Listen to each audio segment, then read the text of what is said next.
Greetings and salutations, and welcome to this episode of Playwright Spotlight. Before we begin, smash that likes button, subscribe to the channel, leave a comment down below, even if it's just to say hi, or better yet, tell us who your favorite playwright or what your favorite play is.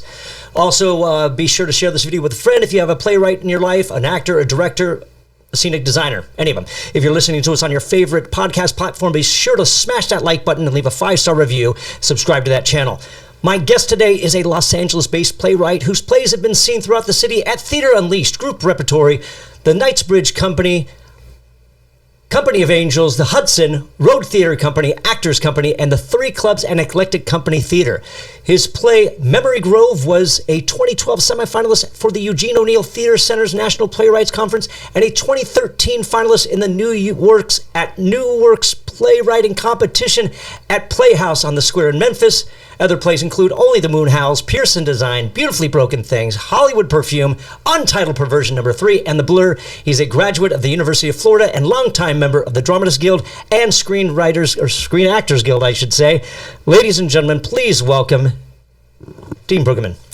Hello, James. Did I say that right? You said that right. For the longest time, I always said it was Bruggeman. Well, okay, I'll correct you. It's Bruggeman. You were so close. You were so close. It's fine. People do make worse mistakes than Bruggeman. And that's why, for the longest time, I told myself, I'm like, make sure you ask. Make sure you ask. It's the common thing you're supposed to do, and I still botched it. The important thing was, thank you for the introduction. I appreciate that. I've, of course, watched your podcast from the beginning, and I've been wondering, how is he going to introduce me? And so I'm listening to the introduction, and I'm barely remembering some of those things. I'm like, yeah, that is my career. Oh, yeah, I did that too. And yeah, so thank you for that. I appreciate it. My pleasure. And so since we're on the pronunciation of your name, you have a middle name as well? Farrell. I use Dean Farell Bruggeman for my writing and actually for my acting, for everything. Because Farrell is my mother's maiden name, so I honor both of my family's names by, using them all. I started doing that in my 30s, and it's just kind of stuck. I will throw you under the bus then, like I did with Arthur Jolly. What's your actual middle name?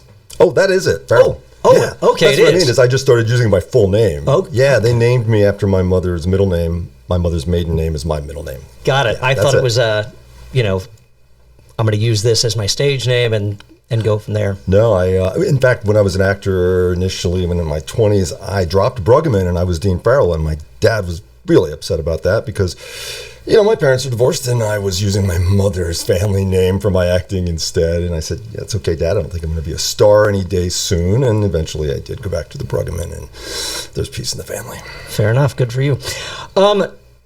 So you started out as an actor. So what made you kind of transfer into playwriting? It was really organic. I was a flight attendant at the time. I spent 3 years with TWA after college. And so as a flight attendant, you have a lot of free time. And to succeed in that job and that lifestyle, time management's important. So, what I started doing, instead of just, partying on layovers and going out with the crew and having a great time, which, I did plenty of, was writing. I started writing on layovers and decided I wanted to write a play because I was seeing a lot of theater in New York and London specifically. And I was just really inspired by what I was seeing, obviously. And that was it. It just organically came about that I started writing plays. And when I moved to LA after the 3 years with TWA, I discovered the theater community. I discovered, equity waiver community theater, or rather theater memberships, theater companies, and spit that out, Dean. And I started writing plays. That was that. So you had no formal training in playwriting? No, I have a bachelor's in English, English literature specifically, so I've read a lot. And in my 40s, I did apply to some MFA programs in playwriting. And I really limited my search to schools like Yale School of Drama. I even went to Yale for the weekend, for Visitors Weekend, while I was under consideration for their program, and discovered they take about 3 or 4 people a year. And I'll never forget that moment when the tour guide told our group, something about 3 or 4 people. I said, I'm sorry, come again? How many people do you accept in this program? She said, maybe 3 or 4. I had wrong information and thought it was, much higher rate of acceptance. And so anyway, all the programs I applied to were really, really prestigious. And when I didn't get in, I just kind of gave up the MFA dream. What did did it affect your desire to write plays, or did you just like, okay, so you just like said, screw it. I'm gonna plug away anyways. I'm gonna make this happen. I mean, at that point, it had been 20 years since I'd been, that I'd been writing plays, and I just wanted more formal structure in terms of my understanding of what it is to craft a play. Even though I know what it is to craft a play, I've crafted many, but I really wanted that education. And I know there are a lot of other programs that aren't Yale that are more accessible, and I haven't really. I felt pretty beaten up by the process because I applied to like 6 programs. And I think at some point I'll probably do it again, but again, to a more accessible program or Sure. two. So there's 2 things you touched on that I want to talk about. One was this formal structure, which in my experience of seeing your work, you don't do a traditional structure in your plays, which I enjoy immensely.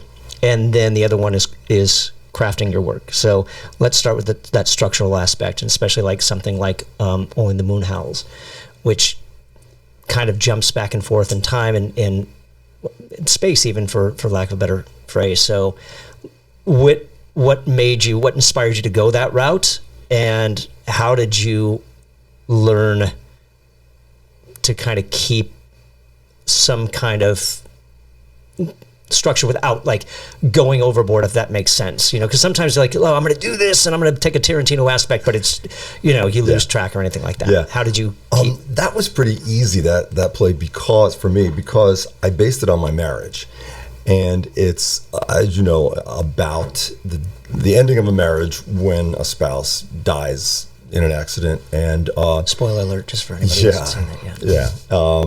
And so I guess I came up with some of the best memories of my marriage at that point, which is now 21 years old, this marriage. And, congratulations. Thank you. And I decided to tell the story backwards from forwards, I guess, chronologically speaking, from their meeting. But we jump ahead in time so often that we know it's not going to have a good ending, because we have a narrator who plays a whole bunch of additional characters and is constantly giving us clues. So as far as to answer your question about the structure of that, it was really just about telling some memories from at that point we were 15 years together, and applying that to the idea that nobody's guaranteed tomorrow in their marriage. Like in life, of course, no one's guaranteed tomorrow. And so I wasn't concerned with structure at all. I was more concerned with the narrator moving things along, which she does by jumping into other characterizations as the story requires. Remind me, because it's been a while since I've seen it. I've seen it multiple times, but when was the last iteration of that? The first one was the Hollywood Fringe Festival 2015, right. Then Unleashed. You saw Theater Unleashed, right, yes. In North Hollywood. They produced it in 2016, and then it was picked up at University of Washington School of Drama in 2018. And it was a terrific production. They were great, but the cast was 16 to 23 or 24 years old. Sure. And they were playing middle-aged characters. But the play is fine no matter who's playing these roles, because the narrator, again, is playing male, female, old, young, doesn't matter. And so the married couple, who are clearly middle-aged, looking back on their lives, being played by people in their early 20s, was a fascinating spin on it. And all that matters really is, are these people talented who are doing your play? Do they have heart and soul? Are they putting it all into it? Yes. The answer was yes across the board. And so I loved that production. Sure. Now, correct me if I'm wrong, and that's why I asked, when was the last iteration of that? So do you break the fourth wall in that play? I can't remember. Do I break the fourth wall? Yes, I do. I love monologues. In fact, I've been catching up on this podcast of yours, and I love when you bring up monologues. You did a great job. And I want to talk about that in a second. So finish that question. So I do love breaking the fourth wall. I'm a huge believer in breaking that fourth wall because it's theater. I like breaking the fourth wall in film. You can do it there as well as easily, or television. I love getting into a character's head and heart, where it's coming right at you from them, from the actor, from the character, to the audience. I love being in the audience and being talked to directly, without a middleman, and just ignoring that fourth wall completely. Sure. So when do you know when it's time for a monologue? Since you love monologues, do you plan ahead, or do you just let your mind and heart take you in that direction? Yes, the latter, what you just said. I think any time is time for a monologue. I really do, James. Because sometimes you need more than just what's happening in the moment in the story.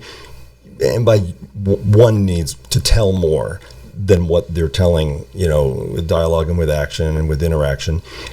Sometimes you just want to dive into the character's heart and soul in this moment and share that with the audience. And I know it's easy to overwrite monologues, and of course writing is rewriting, and so you're always going to come back, you're always going to pare down.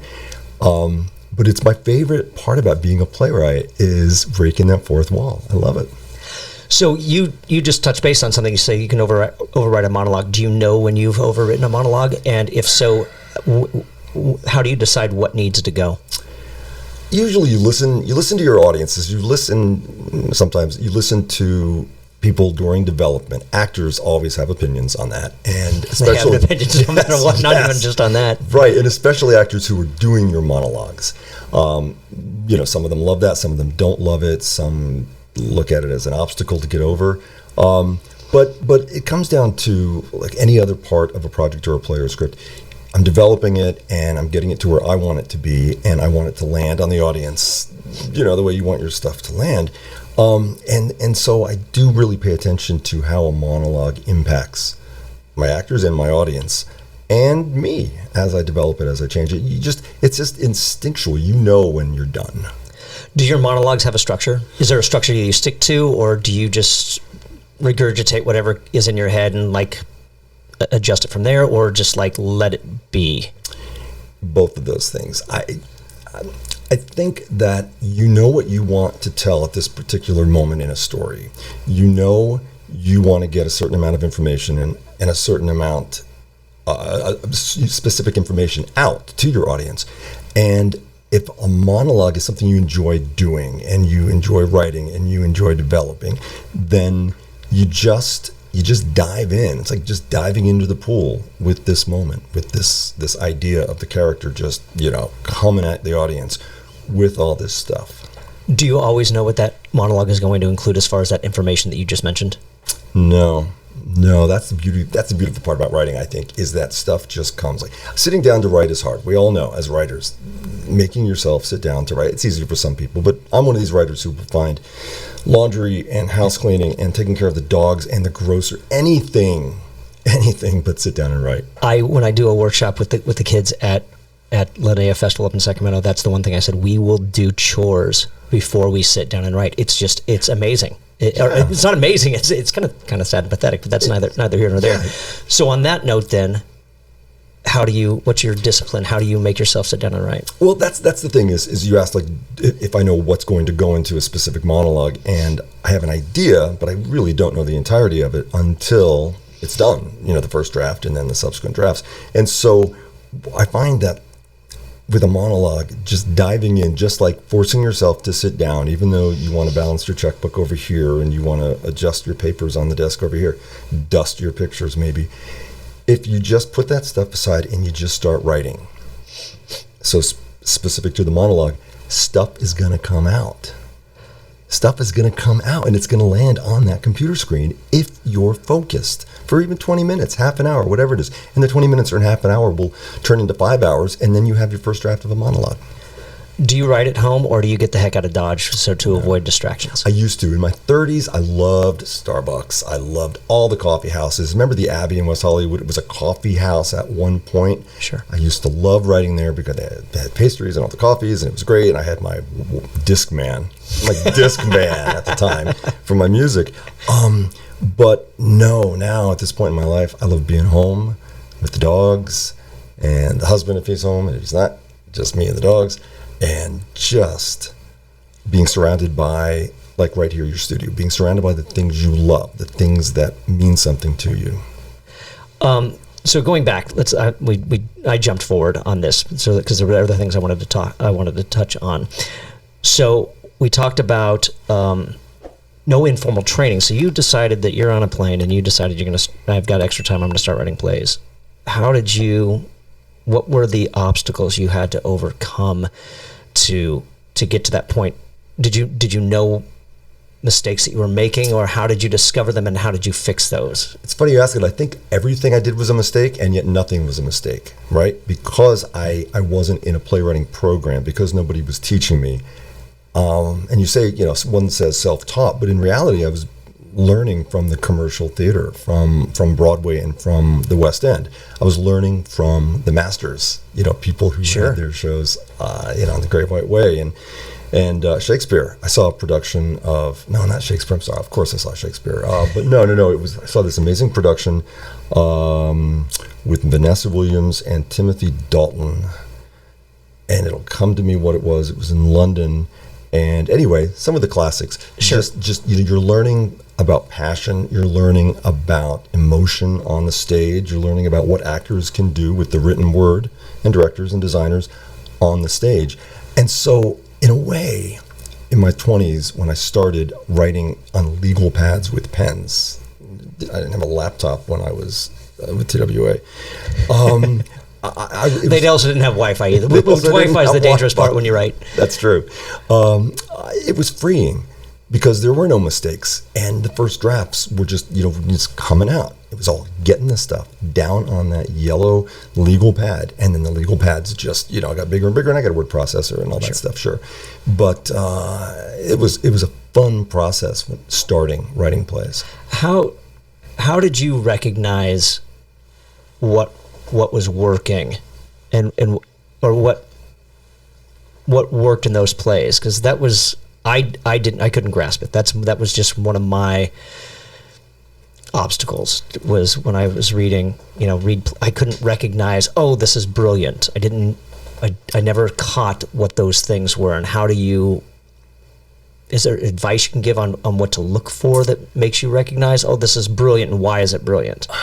For me, it's follow your heart, because writers are hard on themselves, of course, and so when you read and then reread what you've written, some of it's just going to suck to you. It's going to be awful before anybody else sees it, before anybody has said these words aloud, before you work with actors in development. It just sucks, and that's why you're rewriting. So it doesn't suck, or it sucks less. But as far as what's brilliant, I've stopped thinking about writing and playwriting specifically in those terms, because there are people, believe it or not, who don't like August Osage County. And it's my favorite American play of all time. And the fact that not everybody finds it brilliant to the degree that I do, and you probably do, and a lot of people do, makes me realize that, well, art's subjective, of course. So something's brilliant when it hits me here, when it makes me cry, when it makes me laugh and cry at the same time. That's brilliance. Okay, so how do you, when you get an idea in your head, what's your next step? Let's talk about, Dean's crafting of a piece and where it's going to go. And do you outline, or do you just sit down and you just go for that flow? And then, like, oh my God, look what I just wrote. I'm not even aware that I wrote it. I don't know. I can't do that. I've got to have an outline. And when I say outline, for me, it's a hybrid outline / treatment. In film, of course, there's always a treatment, but with playwriting, everybody has their own process, and mine is get the notes down on the screen. I've got a notes section. I've got story notes. I've got I guess I call it my outline, and it's just scene after scene after scene after scene. And the first act, second act, I love the 2-act structure. I mean, the current trend in commercial theater is the 90 minutes, 1 act, no intermission, and I appreciate that for some stories. Sure. But I'm also a traditionalist when it comes to the 2-act structure. I love building to that act break as an audience member as well as a playwright. And then having that release and that break of the intermission and coming back to that second act, getting back into the reality that you just left for 15 minutes so you can go have a beer or a smoke or whatever. Are you strict on that, in that structure?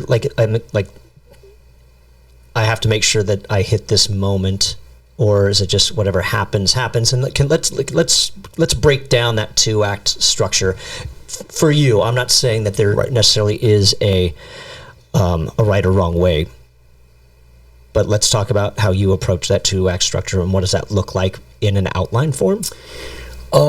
Yeah, that's a really good thing to look at. And this is one of those moments where I warned you I might throw you on the spot, and because you're not in front of it, I understand if you really don't have an answer. It's all up here. I mean, when you write plays, everyone who's sat in this chair has it all up here, right? I'm thinking about what I'm writing now, but also all my other stuff.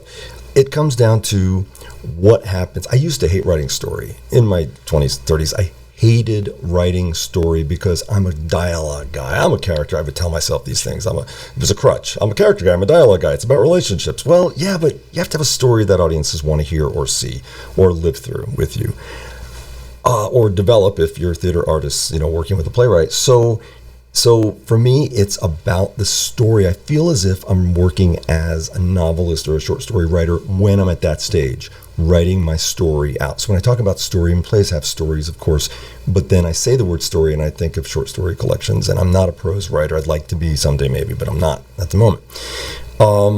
So I write my story. I write it out in story form. This happens, that happens, the other happens, and I want certain things to get in that first act. And as far as structure goes, yeah, I'm not a big structure guy. I just want to keep my audience engaged in the story in any given scene. So what happens in your first act? There's always the setup. I love, as an audience member, being thrown into the story. Like, I'm thinking of John Robin Bates. He's one of my favorite playwrights. The family comes home from something, and we discover the relationships among these people in their home environment in middle of conversation. It's not a big setup. It's just, slice of life, here we are in this moment.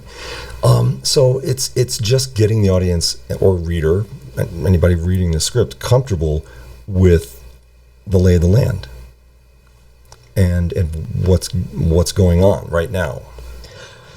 So where does your first act end? I'm a big believer in punching your audience in the solar plexus. And that's why when I see a play, a musical, I saw a musical recently, a big Broadway national tour that had a non-act break moment. It ended with a musical number. Nothing was at stake. Nothing mattered. The book was not really strong to this musical, and we all walked out into the lobby in a daze. That was an act break? That wasn't an act break. What the hell just happened? I don't write musicals. I don't work in musicals. My point was that I believe that act break needs to grab your audience emotionally and just not let them go as they're walking out to the lobby. Give me an example of a good act break moment. Oh my God, there are so many, and I won't be able to think of a single one while the camera and the mic are on. Again, like I said, there's going to be those moments that are going to put you on the spot. I'll tell you, my favorite play of all time. I said earlier my favorite American play is August Osage County, and it's true, but Who's Afraid of Virginia Woolf was until Osage County came along. And both of those plays are 3-act plays. If I'm not mistaken, Virginia Woolf is, but August Osage County I know is. And so you've got 2 intermissions, and both of them just grab you by the throat. And I can't remember, I've seen it 7 times, I think, between the Broadway and the Amundsen production in L.A., but it was years ago. And so that play stands out for me as a marvel of act break storytelling. What are you going to leave your audience with when those house lights come up? Sure. And then he does it twice in one play. Right. Yeah. So you've hit your audience when we were doing Play Noir, our third act, because we did usually 5 or 6 scenes. That's beside the point. But I always called that intermission where we punch the audience in the nose. Yeah. So when you come back on stage in Act 2, do you start where you left off, or has time advanced? Where do you go now? Yeah, I almost never do. I almost never start a second act right where we left off. I always like to do the 2 weeks later, a month later, a year later, sometimes. Sure. you mentioned one of my plays in the introduction, Beautifully Broken Things, which was my way to get out my rage about how the 2016 election went. Sure. And so I really play with style in that play because I didn't want to tell a traditional narrative, to use a traditional narrative in Act 2, because I had an Act 1. In Act 1, the act break is, here's an example of an act break that I appreciate that I've done. It's the realization that Hillary Clinton's not going to win tonight in 2016. That was my act break at a liberal family's celebratory party. Sure. And when it was not called for her and it was looking really grim, yeah. So my second act is all about breaking the fourth wall where the first act had not. It's all about fantasy, a game show comes to life. Characters, the actors end up playing 4 or 5 characters in the second act, whereas in the first they simply played one person in a traditional narrative. How does that work? Did it throw your audience off? Did it throw your actors off? Yes. Well, not my actors so much. All the actors I worked with in the stage reading that I did, a couple of different outings with that play so far, really grabbed a hold of the opportunities and had a great time with that second act.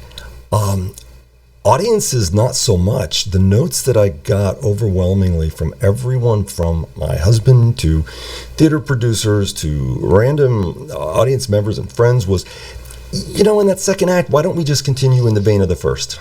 Sure. Because that's not the story I'm telling. Or it's not the way I want to tell the story. And I would never do that. I thought about it briefly, but I realized that's not being true to this play for me at all.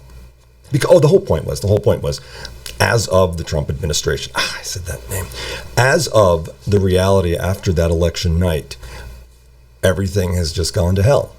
Nothing is for sure. The ground beneath our feet is not solid necessarily anymore. And I was so certain that it was going to be under a Clinton administration.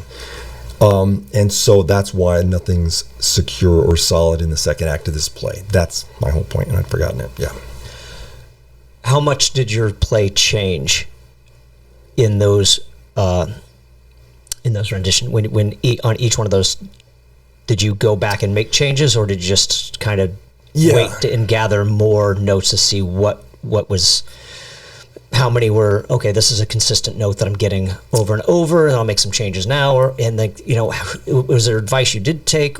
How did you take those notes and from those different types of people? I wasn't a very obedient playwright, if you will, on that play, because I was getting some consistent notes with which I strongly disagreed. And the only reason to take a note that you really disagree with and apply it, I think, is if there are commercial considerations. Sure. There are livelihoods at stake. This thing's about to open, this thing's going up, and something's not working. Well, it's your obligation as the playwright to make sure it works if you can. This wasn't that situation. This was, me with my play that I'm trying to get out there in the world, and I believed in it more strongly than I believed in anything I'd ever written. And it was now it was 2017, and everything was coming to pass in Washington as we knew it would. And so I stuck to my guns, and that play remains what it was structurally from the beginning. One thing I did really change was I love Hillary Rodham Clinton. I do. I love the woman. And she was a character in my play in the second act when everything goes to hell. And I realized that it didn't work. It really took, I think, everyone out of the play. And so I simply applied the characterization of Hillary Clinton to one of my ensemble. The mother in the family ends up giving a Hillary speech at the end of the play because Hillary had ended the play in the first drafts. But I didn't need her physically in the play, Hillary Clinton. Sure, okay. So I got her. Fair enough. I want to go back a little bit, because we talked about character and you not liking story. In this, we're going to talk about somebody else's work for a second, because I want to talk about whether or not this rings true, and forgive me, audience members, because you may not know the piece. Most likely not. Oh gosh, now I'm forgetting it. It's not American Pie. It was the piece that was part of the Los Angeles Collegiate Playwright Festival the year that you directed Budweiser, and it was with Sammy and Damon. And Damon, yeah. Which was a character piece. Yes. It's a slice of life. It's two characters and their lives living next door to each other. But can you take away that there was a story or not? Oh, there absolutely was. I remember very clearly. He was, they were neighbors. They really cared about each other. They were best friends. They were teenagers in a rural environment, and he was a football star. And it was clear, one of the whole points of the play was that he was from an abusive family. We heard the abuse going on off stage, and he was going to rise above his background and the obstacles that being in an abusive family entailed for him. It's a brilliant piece that doesn't have a straightforward plot, and I think that it works well. How do you approach character? That's a great question. I had a conversation with one of my muses before coming to record with you here.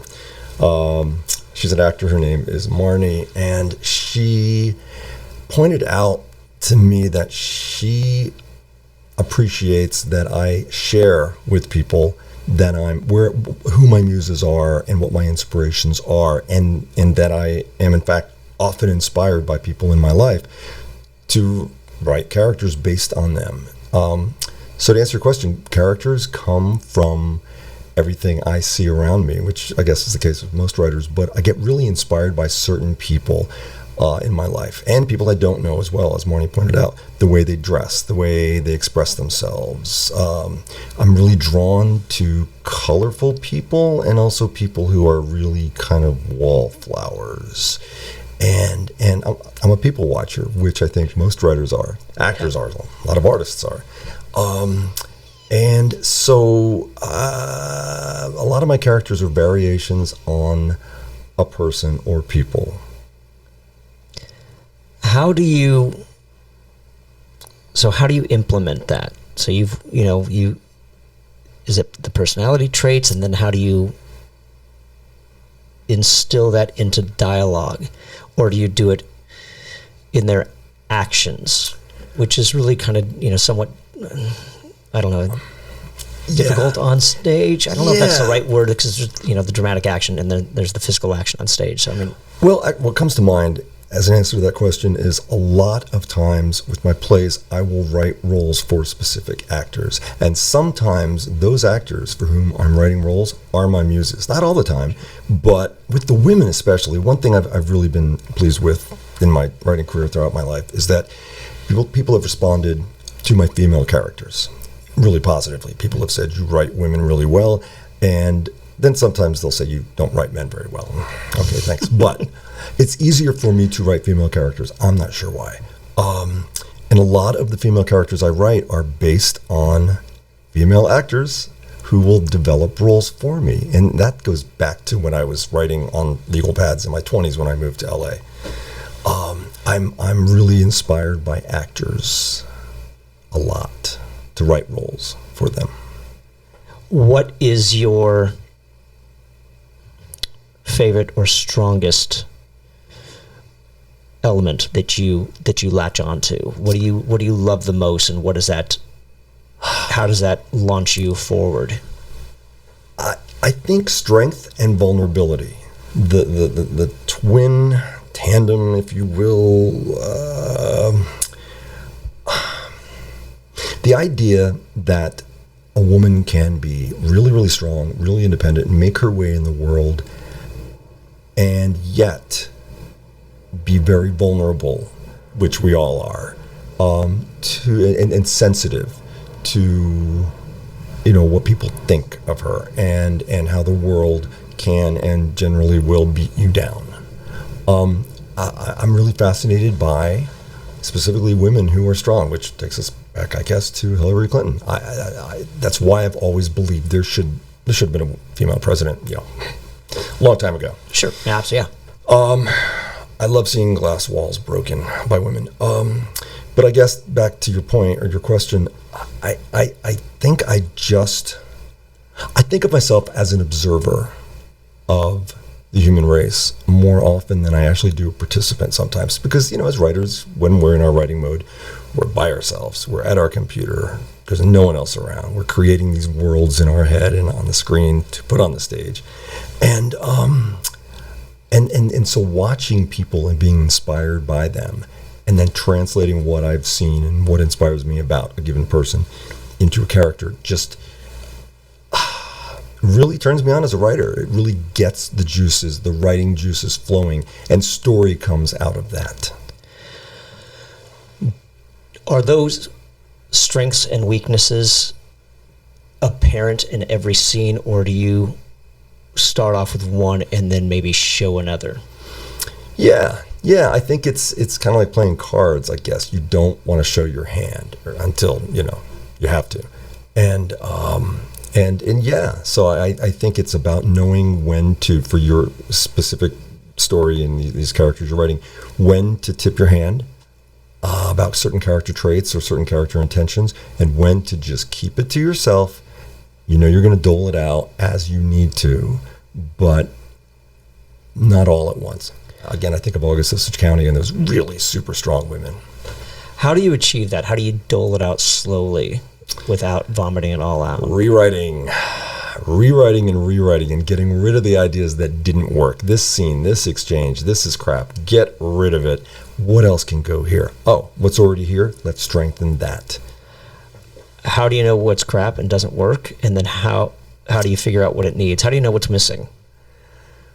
I think you just follow your heart. I was listening to one of your conversations with a playwright here who said that the question was, when are you done?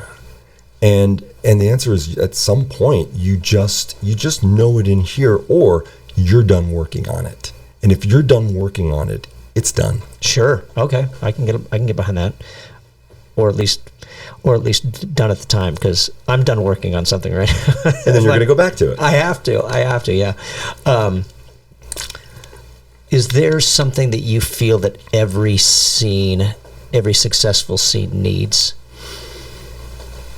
or that every scene should have, whether it's successful or not? I don't think so. The only thing that comes to mind is, and again, this is a tricky one, audience interest. Not every audience is going to be interested in any given scene or any given moment. Okay. But if there's maybe just staying true, if you're staying true to these people you've written, you've heard a lot that people will say, oh, this character wouldn't say this character wouldn't do this. Unfortunately, sometimes actors will tell you, well, I don't think my character would, and you want to beat your head against the wall when you hear that, because what they're trying to say is this doesn't ring authentically true to this person. I get that. But I think when you've created characters, especially after many drafts, and you've really spent time in the material and really developed it truthfully for yourself, what these characters would or wouldn't say and do. Okay. And so I think any given scene just needs to be truthful to these people that you're putting up there on stage. How do you do that, or how do you know whether or not you're being truthful? I mean, I think the easy answer is you never do. You never do, James. You hope, and when your play wins a Tony, then you did something right. But short of that, you don't know. You just all of our children, all of our scripts, all of our plays are flawed. And in some of those flaws might just be that maybe you weren't as truthful in a given character or in several of your characters. I don't know. But I think that if you just really follow your heart when it comes to your characters, they're going to generally turn out pretty truthfully. You mentioned you have muses, which is good. Hopefully everybody does. Do those characters that you write based on those people, do they have any elements of you as well? Some of them do. Of course, this takes us to the adage, there's an element of the writer in every character he or she creates. Right. I think that's crap. I really do. All right. I do agree with is, it all came from you, sure, but some characters are definitely me. And they are definitely the playwright in any given play.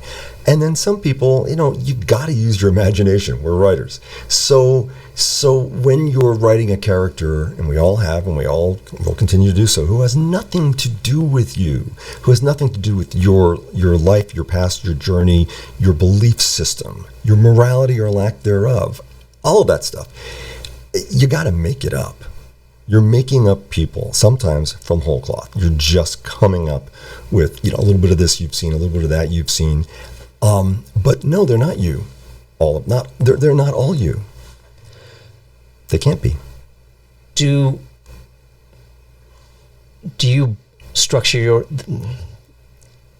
the names of your characters based on their personalities, or how do you come up with the names of all these characters that you're throwing out on the page, and do their names reflect upon their personalities or anything? No, usually not. I love to play with names. I love to honor people in my life, my past, my family, people I've been inspired by who didn't know they inspired me. People come and go from your life all the time, right? Sure. People who you'll never see again, who you knew in college, who for a brief shining moment were really important to you. That's where I get my names. And then, of course, I know all writers have done this. Sometimes you're like, Facebook. You go to Facebook. You look for names you find interesting. You find a first name. Football, baseball, professional sports. I'm always finding names from baseball specifically that I'd never heard of. There's a baseball player named, I'll forget his name, but I'll think of it. And I'd never heard this name before, Dansby Swanson. I want to say he's with the Braves. Dansby, have you ever heard the first name Dansby? No, neither never. Had I, so now I'm using it. It's a great name. I should probably take that lesson up from you and use that, because I get way too. I'm like, I need what's a good Czech surname that means brave? It's just I put way too much. I put way too much thought into. It's got to be symbolic. It's got to mean something. But right. And what's funny is when you do that, a certain percentage of people will get that, but most people probably won't. Or a lot of people probably won't. Sure. It's just a name to them. So you're on a TWA flight. You decide to start writing. What was the inspiration? What launched that? When you just sat there and said, "I'm gonna write. I got some time." Was there an inspiration, or was it just? Yeah, it was a relationship. Actually, it was a relationship, which I think a lot of people probably start their ideas from. I had a relationship with a woman who was really my best friend in college, but the romance thing wasn't working all that well, mainly because I was gay. So it was a tortured relationship. We really loved each other. We cared about each other. And so I wrote a play called Something About Us. Clever title. And this is something about us, but the double entendre was there's just something about us. And I'm really proud of that as my first play, which is the underwear drawer play, the play that goes in the underwear drawer and will never see the light of day again. Why is that? Because it was overwritten and unwieldy and personally damaging. We did a public reading, and my friend, who really was the protagonist in the play, it was all about me and her. She came out to LA and was in the theater for the reading, and didn't know what was coming. And I said it was a play about us. I'd been clear about that. I guess I just learned the lesson that if you're going to write about people who you want to keep in your life, maybe couch it a little bit more in fiction. It was a little bit too true to form? It was way too true to form, yeah. You said that she was the protagonist. Does that make you the antagonist? Yes. Oh, actually, looking back on it, no, I got that backwards. I was the protagonist, she was the antagonist, and that's the part she disagreed with. That's what I was getting ready to Yeah, that's what it was. I was young and naive, James. You don't think that could be rewritten to where it could see the light of day, or have you thought about that? And how many other plays are in that underwear drawer? Many. I haven't thought about that play in a long, long time, so thank you for That's what I'm bringing here that for. up. I really appreciate that. I'm a firm I hope believer. that was a good thing and Oh, not no, it was a sarcastic. great thing. It was a great thing. I'm a firm believer in any project, specifically any play, being worthy of being revisited by anybody, any playwright who wants to dig into that drawer and pull out that play that once took up so much of their time and their heart and their soul and their passion, and now is a footnote in the dusty recesses of their memory, like that one was for me until tonight. Yeah, it's worth revisiting because it was worth something. It was worthwhile enough to write to begin with for us, all of us who have those plays. Yeah. Do you put things away for a while before you revisit them, just to kind of let them simmer, or do you work on one thing at a time until it's absolutely finished, and then okay, I'm done. Now on to the next project? I want to be the kind of writer who does the first thing you just said, right? Instead, I'm the second kind of writer. I have OCD, and I've got to finish this draft. I've got to finish at least one draft of this project before I go on to these other 4 projects. I think of them as plane circling LAX, because they are. Let me tell you, I would much rather finish something than to have a stockpile of 5, 6 projects that that don't get the time they deserve. Right. I'm not saying that there's a right or wrong way. I don't know what the answer to that is, and it's kind of frustrating. Yeah. Because again, I don't know what the answer to that is. So how many plays are in the underwear drawer? I think we've all got them, and that's where mine go. I mean, I have stuff that goes back in the drawer, and I need to let it simmer. And and every once in a while, there's going to be that one thing that clicks. I'm like, that I got to go back to this now. Right. I guess I misspoke when I said several. I guess I should have said several years have passed since that first one. Probably only 2 of my full length plays fit that category, and everything since then, I've at least seen them through to fruition in terms of audiences, workshops, production, certainly public readings, and I would revisit them at any given moment, and they're ready to be produced by anybody who would want to produce them.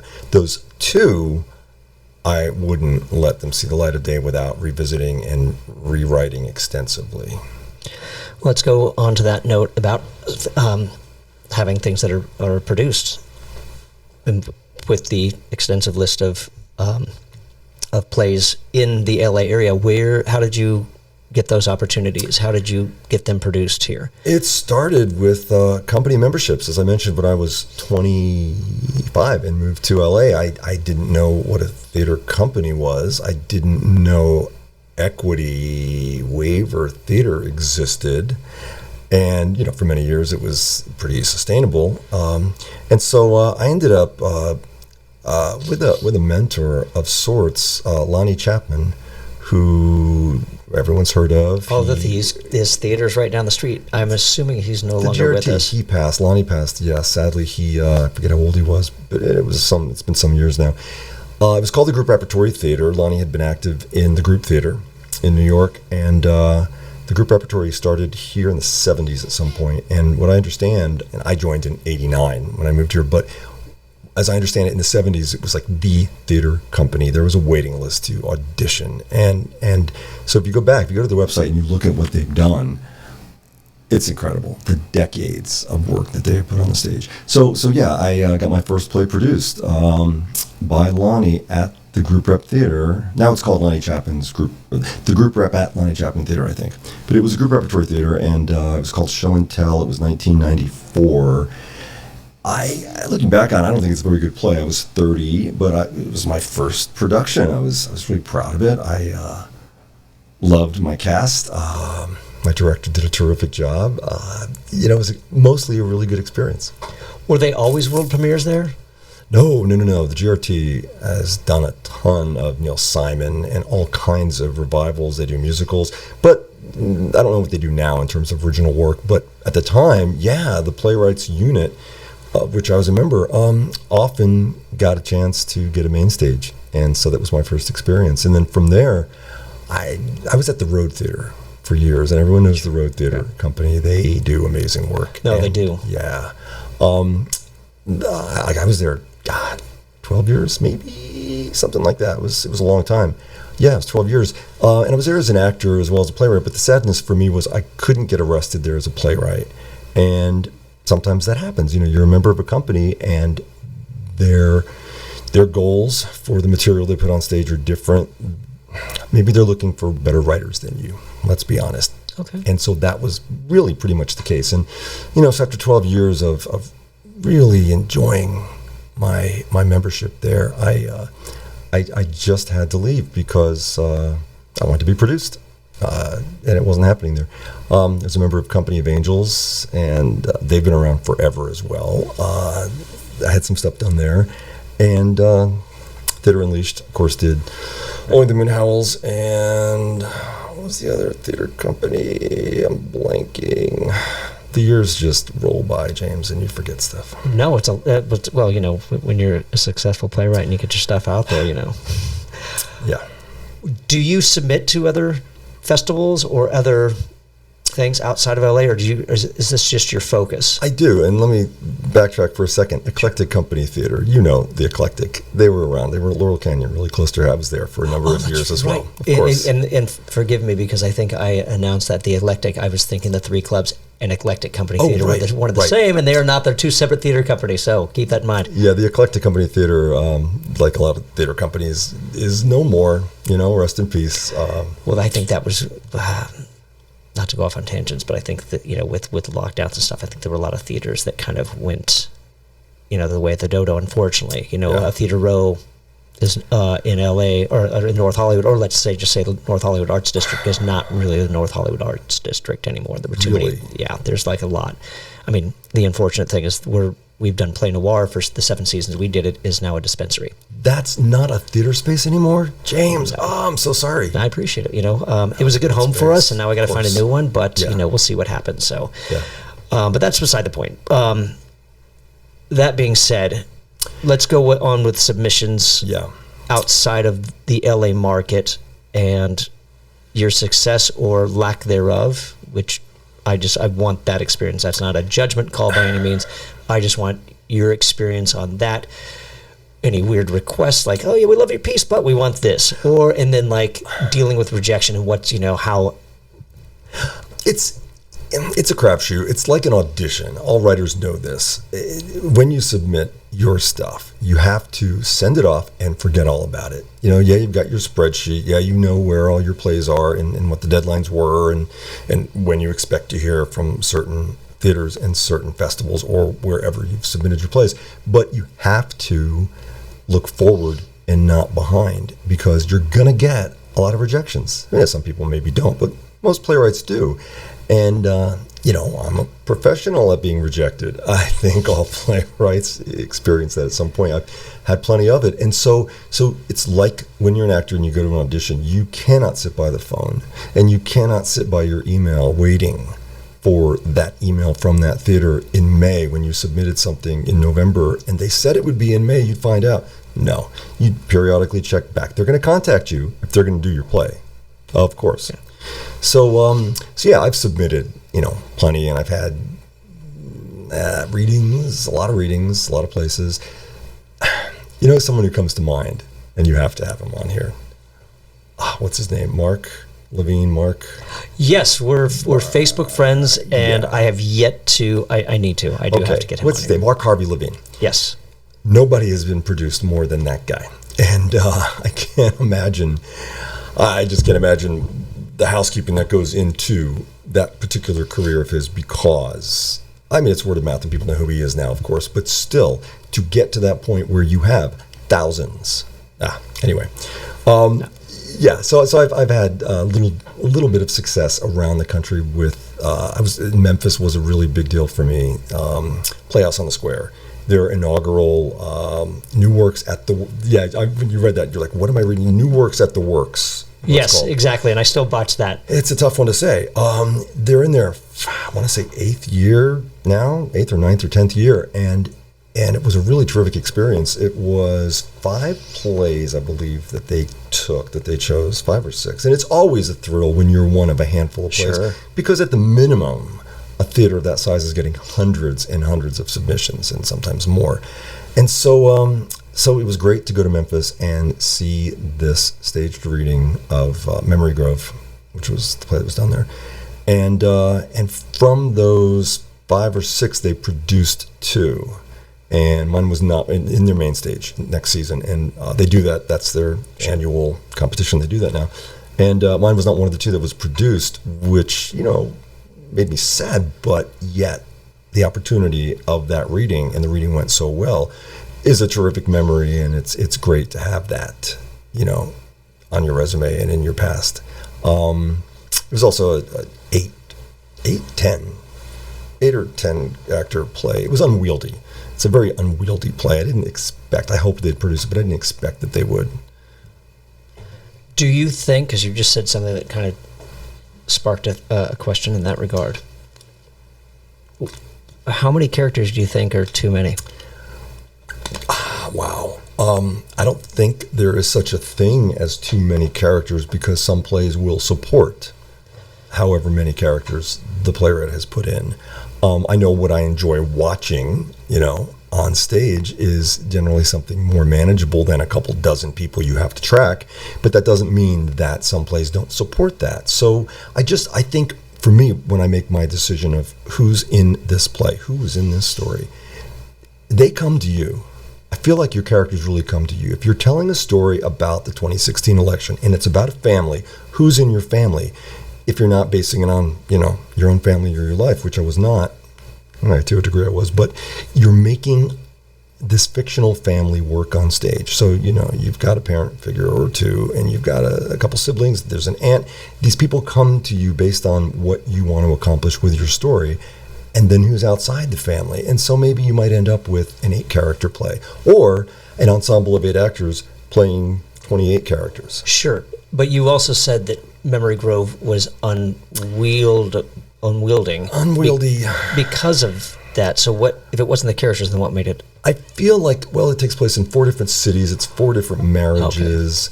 Okay. And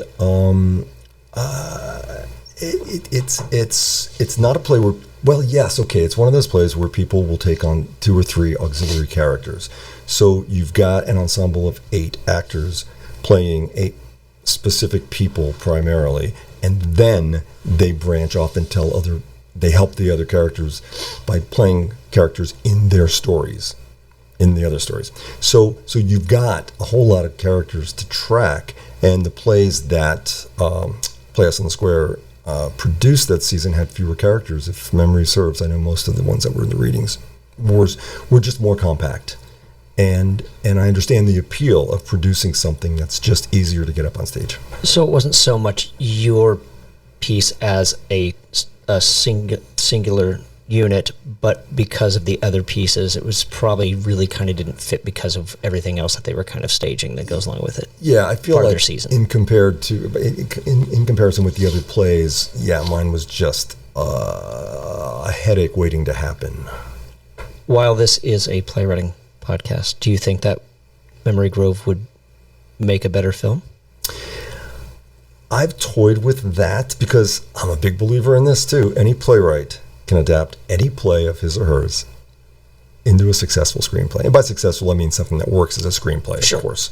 I would like to adapt all of my plays as screenplays. And the fact that I've only done it with one of them to date is a huge personal failure on my part, because you have these properties, you have these stories that work or have worked to a degree in development. Tell them for film. Do you think the same works vice versa? Do you think that movies can be reverse engineered for the stage? And I'm going to bring up a specific example. I don't know if there's a right answer to this, and I want to just have this discussion with you, but I want to have you hear your answer first, and then I want to hear your take on a couple things. Okay. Go ahead. Oh, yeah. I think almost never.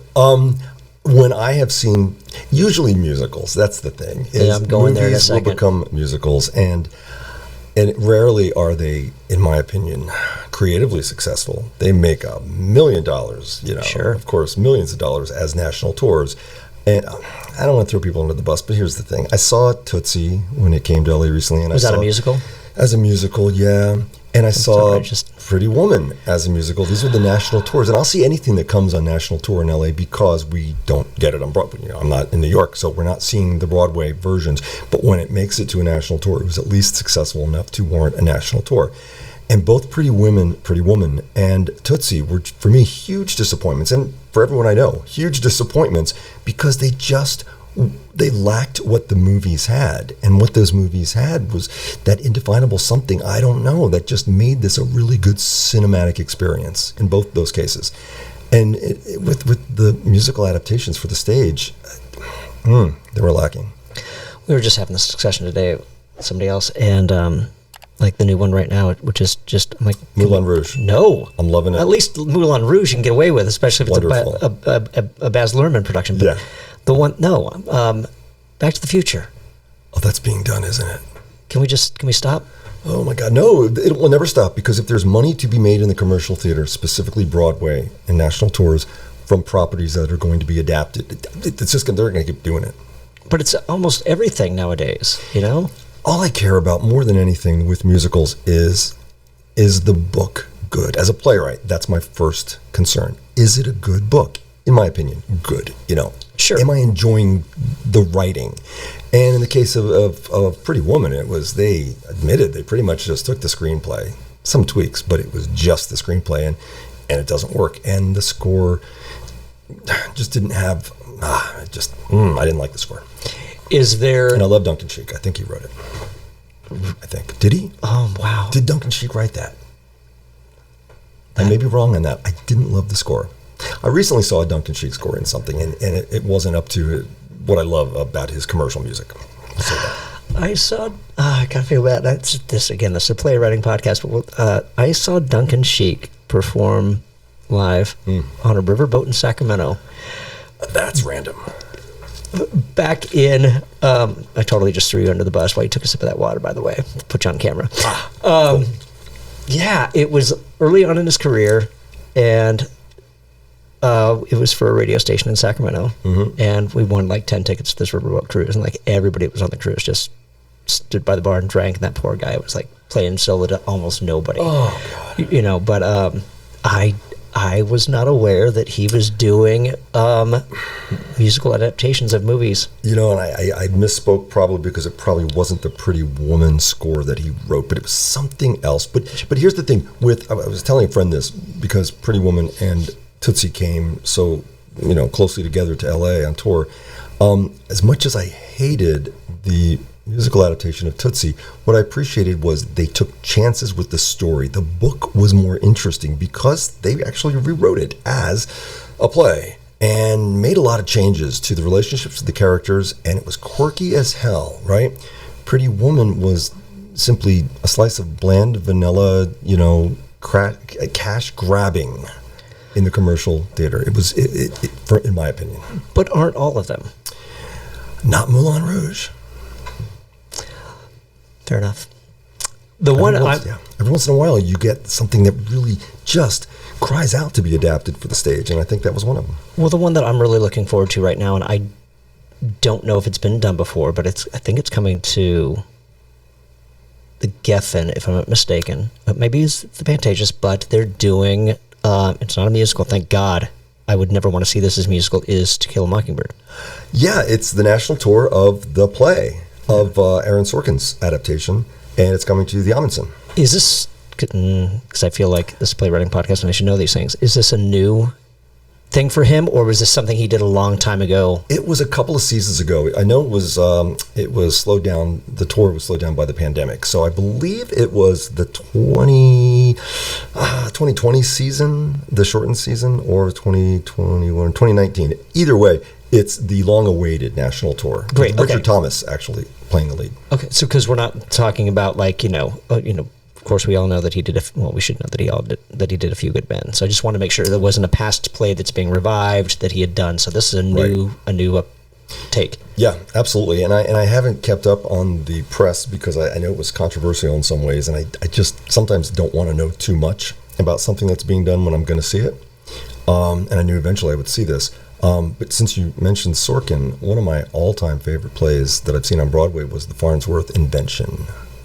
I'm not familiar with it. It was 2010 or 2012 or 2009 maybe.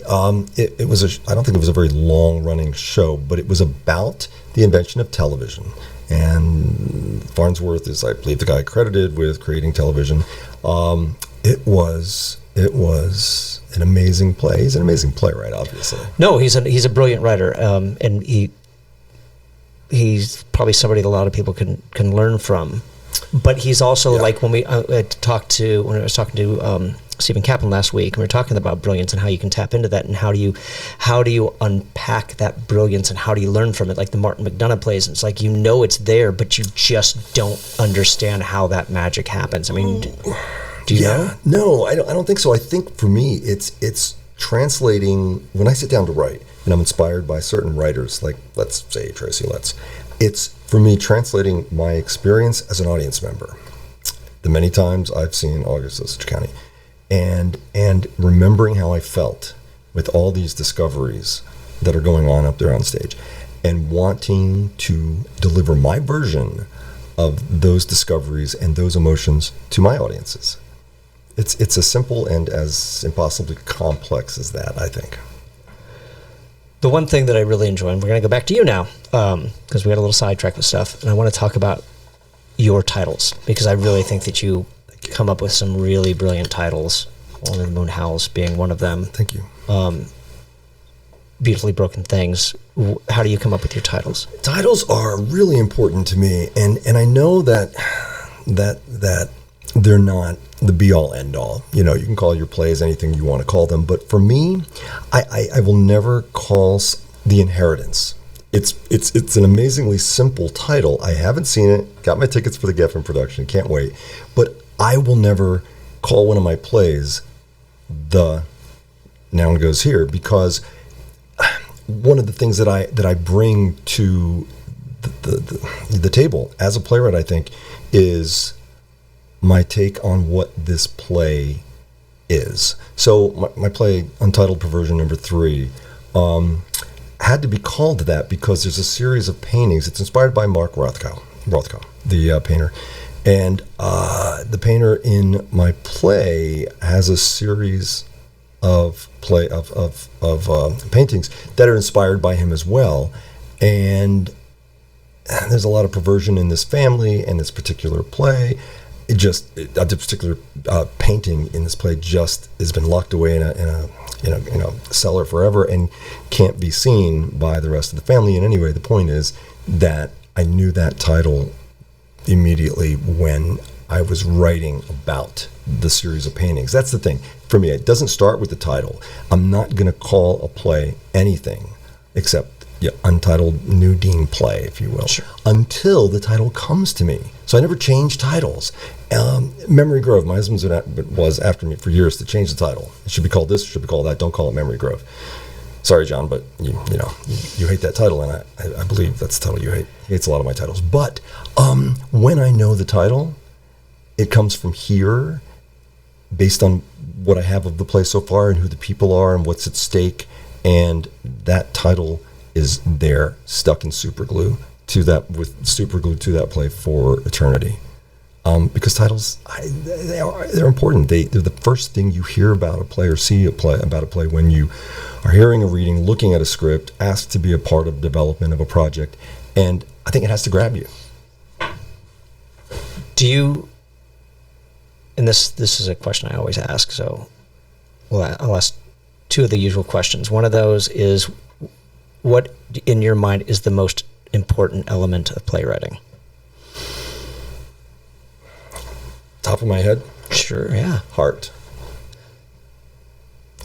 Expand. The plays that I most admire and the playwrights I most admire have an awful lot of heart and soul. And so as much as I love Edward Albee, the cruelty that just drips from that man's work often just kind of makes me put my hands up and, it keeps me at a remove, if you will. Although I love his work and, he's, of course, an unqualified genius, undisputed genius.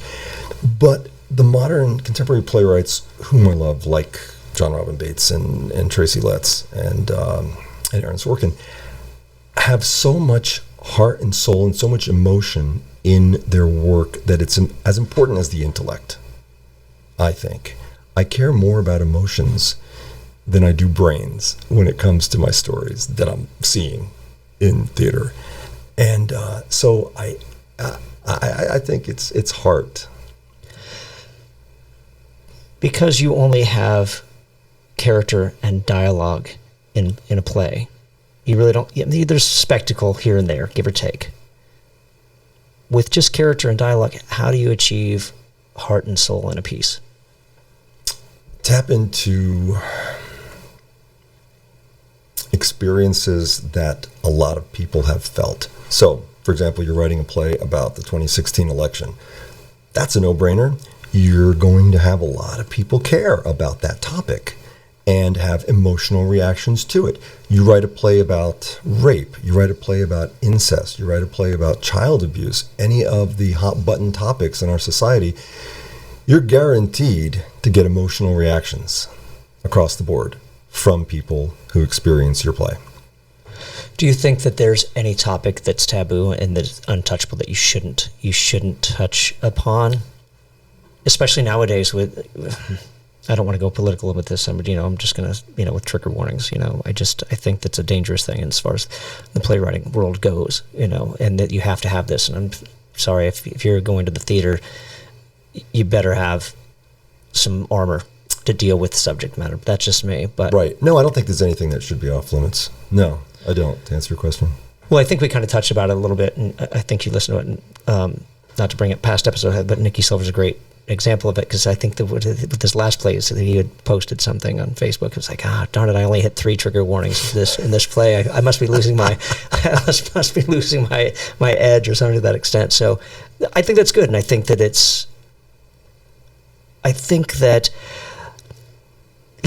with the first, and I don't want to go into, with one of the first years of the Los Angeles Collegiate Playwright Festival, there was one of the pieces where the playwright reached out to me and she kind of wanted her name detached from tags and stuff because she was afraid of the backlash that her play might have touched on. Really? And that's sad to me that you're worried about the subject matter of your piece, that some people may take offense to it. So I like that encouragement that there's certain things that aren't taboo and that you should step forward. Yeah, I think anything that you have committed your time to and your energy and your creative process and your creativity deserves to be seen. And I personally, I'm just speaking for myself, I don't know what her play was about.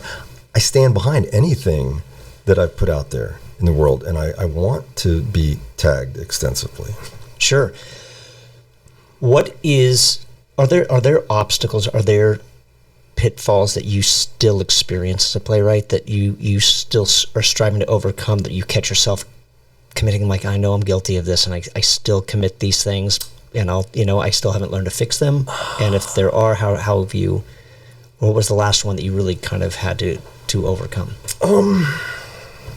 Verbosity, I think. And again, I've got my husband sitting on my shoulder here nagging me because a lot of what he says is right.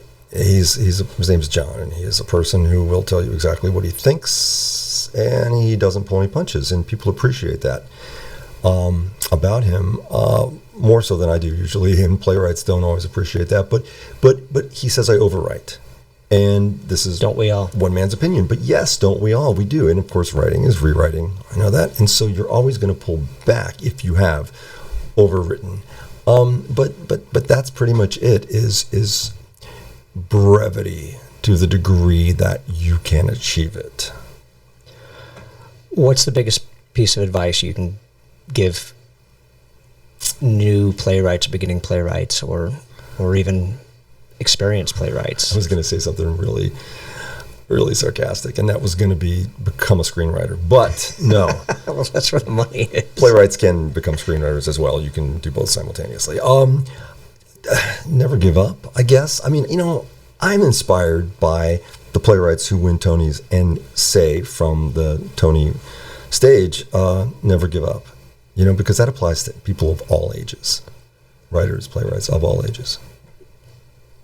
Do you write for Broadway? And what I mean by that is, like, do you always approach your plays that I'm writing for a Broadway destination, for lack of a better word? Absolutely no. No, because I'm a lot more realistic than that. I mean, would I like to see my name on the Great White Way someday? Yeah. But, there comes a point, I was thinking about this today, in fact, so I'm glad you brought that up. There comes a point where you become more realistic about your currency, what you bring, commercially speaking, or what opportunities you're probably going to have based on, not your talent necessarily, because we all know lots of writers who aren't that talented who succeed, and really uber talented people who don't. Wait, I got that backwards. You know what I'm saying? Sure, absolutely. It's not always the most talented people who get the most opportunities, but based on the amount of work you're willing to put in on a given, on a daily basis, how much of your time are you focused on your playwriting, and how much of your time are you focusing on your playwriting career? Because those are two separate things completely. We all know this. And there comes a point where you get more realistic about your chances for uber success of that, on that scale, that Tony stage, based on the fact that maybe you're not putting that much work into it.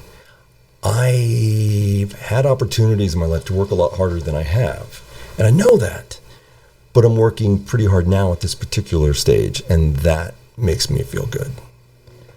What do you think that what kind of compensation do you think that beginning playwrights should expect? Because I think a lot of playwrights, well, I wrote this, I should get paid for it, and et cetera. Always have the Dramatist Guild on your side, of course. If you are, being produced anywhere, make sure there's a contract the Dramatist Guild will review. There's that. But in terms of what compensation, at the small theater levels around the country where you're getting produced with, via these submission opportunities, you're not going to get a lot. And they will say, well, you're being exposed. Your work is being exposed. And to a degree, that's true. When you get published, of course, if you get published, it's a game changer. Sure. Yeah, but you're just not going to get a lot of remuneration early on. So payment over production? Or production over payment. Yeah. I got to say. Yeah. Okay. Circling back just for a moment, you asked about titles, and they started coming to me, and I hadn't been clear about one thing. I usually often get titles, take my titles from my musical heroes. Beautifully Broken Things comes from Dave Matthews. It's a lyric. It's a buried lyric. Actually, might be the name of a song. Anyway, it's buried in there. Broken Things, I think, is the name of the song. But anyway, it's one of his lyrics. It's buried in there. And I was listening to it at the time I was writing this play, and it just spoke to me. It was what the play was about. We are all, well, as a result of the 2016 election, broken things. We're all beautifully broken things. Sure. Hollywood Perfume is a play of mine from Chrissy Hind. It's a Pretenders lyric, a song, actually. And there are others, but yeah, I'm a writer who has to listen to music. Sure. When I'm writing. I can't write in a vacuum of sound. I need music at all times. What are you working on right now? Screenplay. But you asked. Fair enough. And my second web series. You were fabulous in my first one in the voiceover. God bless you. Appreciate it. I appreciated you stepping in and doing that. And there's always the new play. And the new play is the play that's kind of out there. I said plane circling LAX, right? The new play for me is one that I can't quite see. It's a little beyond the horizon, but it's there. And then there are the files of ideas and full-length play. Starting a full-length play is one of the most daunting things for me personally. I can start screenplays, I can start, web series ideas, but starting a full-length play puts me in that mind space that you mentioned earlier, where you have to get this done. You have to have a draft of this because it consumes your every waking hour. Yeah, no, 100%. I think that, those are the ones that you have to keep working on, or that have to inspire you. Do you do 10 minutes or one act plays, or Yeah, I've the 10-minute play structure really fascinates me and irritates me and bugs me and drives me crazy, because there are so many good 10-minute plays and so many bad 10-minute plays, and who's to decide which are which? When you see them as an audience member, of course, you decide. But there are so many competitions, and there's so many theaters out there that do 10-minute plays, and I spent a period of time in my 30s writing 10-minute plays because there were so many opportunities to get them done. And I've had a few done, but generally I prefer, to a 10-minute play, I prefer a one-act play. A 30, 40 minute or page play. Where can people find your work? It's not very original. DeanFarellBruggeman.com. One more time? DeanFarellBruggeman.com. Wonderful. Dean, thank you for coming into the Playwright Spotlight. It's been an absolute treat. James, it has been my pleasure. Thank you so much. Thank you for tuning into this episode of the Playwright Spotlight. Again, smash that like button, subscribe to the channel, leave a comment down below, even if it's just to say hi, who your favorite playwright is, what your favorite play is, what your favorite aspect of this episode was. And be sure to share this video with a friend, whether that's a playwright, well, it could be a friend too, an actor in your life, a scenic designer, all of the above. If you're listening to us on your favorite podcast platform, be sure to subscribe to the channel and leave a 5-star review. And until then, and in the meantime, until we see each other again, keep writing.